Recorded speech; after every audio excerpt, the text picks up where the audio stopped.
حضرت ابوبکر صدیق رضی الله عنه یو باغ ته راغلی، یو چوکه د یو درخت په سر کې ناسته ده. ورته وایي د خدای ارمان نه کوي چې هر څه خوري هر څه چوشي، حساب په ورځ د آخرت در سره نشته.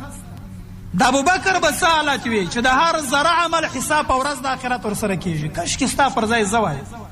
اوس ته وګوره ابوبکر صدیق د رسول الله صلی الله علیه وسلم مبارک اول خلیفه، د رسول الله صلی الله علیه وسلم مبارک خسر، د په صداقت باندې رسول الله صلی الله علیه وسلم شاهدی ادا کړې ده.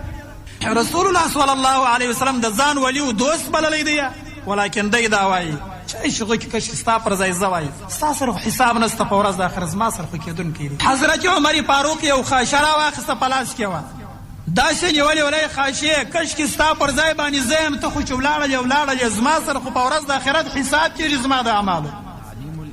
ما ورته هم یو ورځ د ځانه سره دا فکر کړی دی. رسول الله صلی الله علیه وسلم مبارک په مبارکه ژوره کې سپین وریښتان پیدا سو. یو صحابي ورته ویل چې ای د الله رسوله سپین ژیرې سولې. رسول الله صلی الله علیه وسلم څه ورته ویل؟ شیبتني سورة یهود و اخواتها. زه د سورة یهود او د نور سورتونو چې د په مثل دي په هغه کې د قیامت بیان دی، د هغو په اعتبار ورزه سپین ژیرې سوی یم چې کله د قیامت احوال هغه تکالیف هغه مشکلات رایات کمه د دغه په اعتبار په ژیره کې سپین تارونه پیدا سو. ای د الله رسول دی، افضل المخلوقات دی، افضل البشر دی، افضل الرسول دی، د ټولو مخلوقاتو افضل هم دی دی، بهتره دی دی. ولیکن کله چې به د ورځې د آخرت فکر د ځانه سره کوي، د هغه فکر په اعتبار رسول الله وایي زما په ژوره کې سپین تارونه پیدا سو.